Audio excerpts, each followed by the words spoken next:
देवळी प्रवरा नगर परिषद हद्दीतील प्रभाग क्रमांक 3 मध्ये शिवसेनेचा फलक पाडण्यात आल्याचा आरोप शिवसेनेकडून करण्यात आल्यानंतर स्थानिक राजकारण चांगलंच तापलं होतं।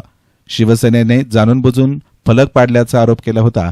मात्र या प्रकरणाला आता वेगळंच वळण मिळालं असून संबंधित फलक हा कोणत्याही व्यक्तीने नाही तर तो जोरदार वाऱ्यामुळेच पडल्याचं सीसीटीव्ही फुटेजमधून स्पष्ट झालंय।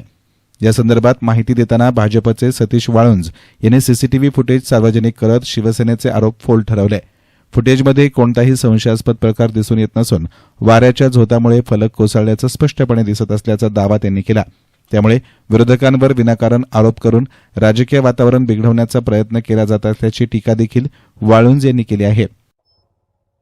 देवळी प्रवरा 2025 सार्वत्रिक निवडणुकीचा प्रचाराची रणधुमाळी चालू असताना मीही माझ्या आईचा प्रचार करण्यासाठी आज देवळी प्रवरा आठवडे बाजार होता, त्या ठिकाणी प्रचार करत असताना मला काही लोकांची आणि बाजारामध्ये काही लोक भेटले का तुम्ही देवळी प्रवरामध्ये तुमच्या घराजवळील शिवसेनेचा बोर्ड पाडला का पाडला असं विचारण्यात आलं। त्यावेळेस मी म्हटलं मी बघतो घरी जाऊन नेमकं काय झालं मला सांगता येणार नाही।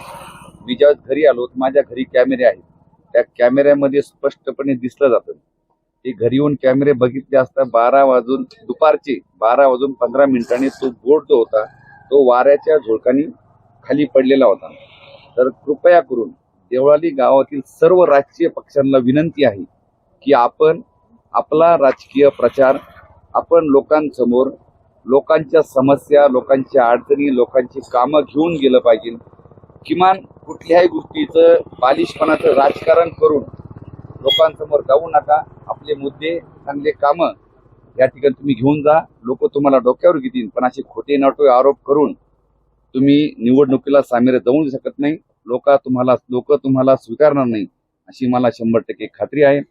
आणि देवळी प्रवरामधील सर्वच जे भारतीय जनता पार्टीचे नगरसेवक आहे ते चांगल्या प्रकारचे उत्तम प्रकारचे कामं करतायत, उत्तम प्रकारचे प्रचार करतायत, लोकांच्या समस्या समजून घेतायत।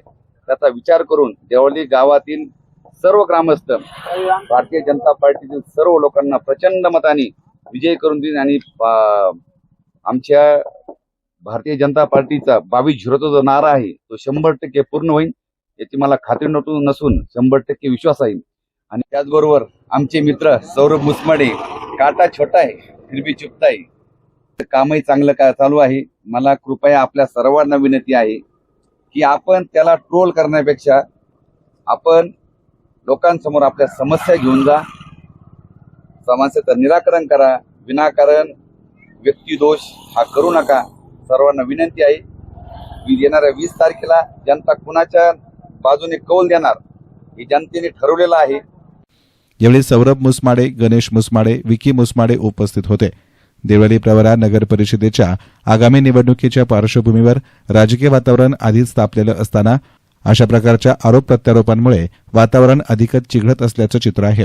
कोणताही ठोस पुरावा नसताना आरोप करणं हा विरोधकांचा बालिशपणा असल्याची टीका करत अशा घटनांवरून जनतेची दिशाभूल करण्याचा प्रयत्न करू नये असंही सतीश वाळुंज यांनी स्पष्ट केलं आहे। यस्तान मीडियासाठी प्रतिनिधी गोविंद फुनगे, राहुरी।